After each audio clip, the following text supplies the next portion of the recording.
अनुराग ठाकुर जी के लिए जरा जोरदार तालियां हो जाएं प्लीज। अनुराग जी, हाल कैसा है जनाब का? क्या ख्याल है आपका? 400 क्या पार होंगे हो। देश ने मन बना लिया 400 पार होकर ही रहेगा, और इसके लिए ख्याल भी अच्छे ही हैं, और समय का इंतजार है। बस वोटिंग शुरू हो जाए, चुनाव कैंपेन शुरू हो जाए। कुछ लोग सर इसे कॉन्फिडेंस नहीं ओवर कॉन्फिडेंस कह रहे हैं। मुझे लगता है जब आपने काम अच्छा किया हो तो आपका कॉन्फिडेंस लेवल ज्यादा ही होता है। अगर आपने पहले प्रैक्टिस ना की हो, काम ना किया हो, तो आपका संभव ही नहीं होता।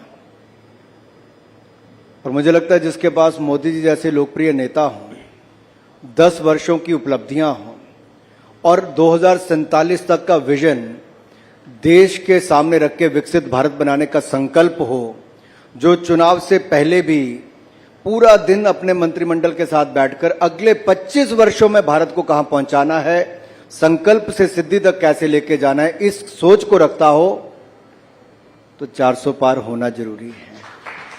पर एक बात बताइए, इस 400 पार में आरोप यह है कि पहले वॉशिंग मशीन था, अब धोबी घाट हो गया है। बीजेपी और जिस तरीके से जो स्ट्रैटेजी है कि जो भी आए उसको संभालो, अपने साथ करा लो, कल वो करप्ट था, आज नहीं है। देखिए, कुछ ऐसे लोग हैं जो ईवीएम पर प्रश्न खड़ा करते हैं, जो संवैधानिक संस्थाओं पर प्रश्न खड़ा करते हैं, जो न्यायिक व्यवस्था पर प्रश्न खड़ा करते हैं। उनको जो सूट करता है वो वही बोलते हैं। मैं तो यही कहूंगा, अगर किसी के खिलाफ आरोप सिद्ध होते हैं, किसी को कानून सजा देता है, तो उसके खिलाफ जो दंड बनता है उसको देना चाहिए। लेकिन जब तक कुछ नहीं होता तब तक जान चल रही है। पर वो कुछ तब नहीं होता जैसे वो बीजेपी में आ जाते हैं, तब तक होता है जब तक बीजेपी में नहीं होता। ऐसा बिल्कुल भी नहीं है।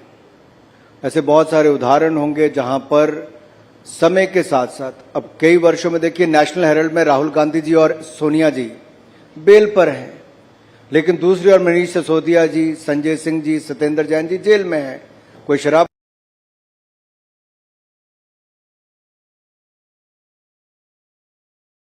मामले में जांच चल रही है। अरविंद केजरीवाल जी 9 सम्मन आने के बाद भी ईडी के सामने पेश नहीं होते, लेकिन राजनीति में आने से पहले बहुत ज्ञान कांग्रेस को बांटते थे, आज उन्हीं के साथ हाथ मिलाकर बैठे हैं। ये अरविंद केजरीवाल जी से इतना प्यार क्यों है? कहीं ना कहीं हर दिन किसी ना किसी बहाने उन्हें समन दिया जा रहा है। नहीं, बहाने नहीं, कारनामे के कारण दिया जाता है।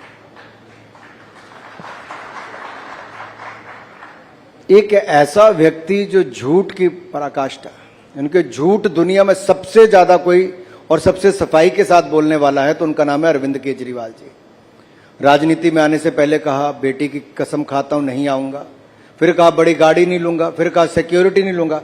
सबसे बड़ी गाड़ी भी ली, 2 राज्यों की सिक्योरिटी भी ली, सबसे बड़ा बंगला भी लिया, शीश महल के रूप में बनाया भी, करोड़ों रुपए खाए भी, और जो कहते थे ईमानदारी के साथ सरकार चलाऊंगा, सबसे भ्रष्ट सरकार चलाने का रिकॉर्ड किसी के नाम पर है तो आम आदमी पार्टी और अरविंद केजरीवाल जी के नाम पर है।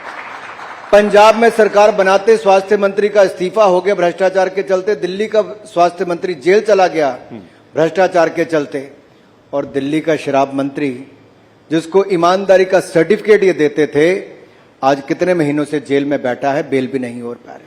पर वहां ये आरोप है कि क्योंकि दिल्ली में बीजेपी को हराया 2 बार, इसीलिए बीजेपी थोड़ा गरम है, इसीलिए इनके पीछे पड़ी हुई है। चुनाव में हमारा क्या है जी, जनता ने जिता दिया जी, लेकिन बीजेपी हमारे पीछे पड़ी है। नहीं, ऐसा ये ईडी के समन तब तक आते रहेंगे जब तक हम बीजेपी का बुलावा स्वीकार नहीं करेंगे। आनंद जी, ऐसा है, चुनाव में हार जीत चलती है। बीजेपी को पहली बार थोड़ी हारी। हम तो उस राजनीतिक दल से हैं कि जब जनसंघ के समय से जी जमानत बच जाती थी, तब जमानत के बचे हुए पैसे से भी हम पार्टी देते थे कि अच्छा जमानत तो बच गई, लेकिन जो विचार हम उस समय लेके चले थे कि धारा 370 हटाएंगे, 35A से मुक्ति दिलाएंगे, जम्मू कश्मीर में परमिट राज को खत्म करेंगे, ट्रिपल तलाक से मुक्ति दिलाएंगे, राम मंदिर बनाएंगे और सीए का कानून लाएंगे। केवल एक दल भारत में ऐसा है जिसने जो कहा वो करके दिखाया है, अपनी विचारधारा से हटके नहीं। हम अपनी विचारधारा से टस से मस नहीं हुए, और इसीलिए जनता ने 2 सीट वाली पार्टी को 282 भी जिताई, 303 सीटें भी जिताई और अब की बार 400 पार करके भी दिखाएंगे। देखिए, ये जो आप कॉन्फिडेंस कह रहे हैं ना जनता का, this is being represented very differently in the western media. Harvard has come out and said कि the coming elections are not a good thing for democracy, it's a worry. Harvard की एक latest study आई है। V-Dem कहता है कि हम एक electoral autocracy हो गए।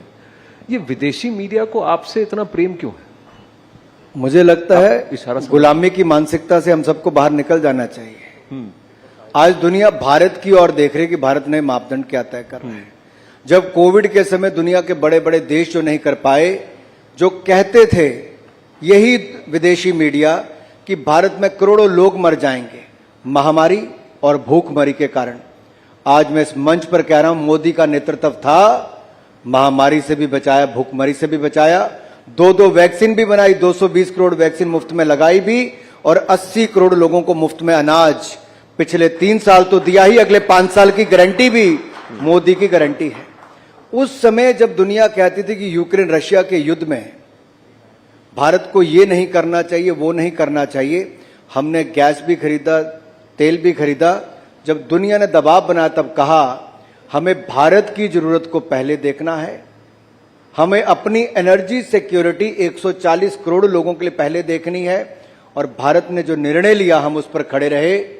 ये पुराना भारत नहीं, ये नया भारत है और नए भारत की बुलंद तस्वीर इससे नजर आती है जब 10वें नंबर की अर्थव्यवस्था लड़खड़ाती चरमराती अर्थव्यवस्था से आज दुनिया की 5वीं सबसे बड़ी अर्थव्यवस्था भारत बनकर खड़ा हुआ। लेकिन जब यही इंटरनेशनल मीडिया फ्रंट पेज पे प्रधानमंत्री के चेहरा के इंटरव्यू को लिखती है या छापती है या कुछ भारत के बारे में अच्छा कहती है, तो फिर आप ही सबसे ज्यादा कहते हैं कि देखिए इसको दिखाइए इंटरनेशनल मीडिया हमारे बारे में क्या कह रही है। अब आप कह रहे हैं कि इंटरनेशनल मीडिया को मत गिनिए जब वो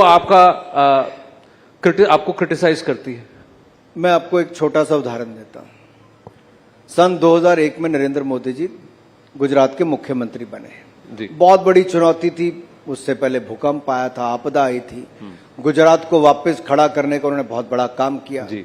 देश के मीडिया ने न जाने क्या क्या उनके बारे में वर्षों तक लिखा होगा और देश के विपक्ष ने तो यहां तक कि फर्जी मुकदमों से लेके ऐसे ऐसे बयान मोदी जी के बारे में दिए जो hitting below the belt, right, कोई कसर नहीं छोड़ी थी। बिल्कुल।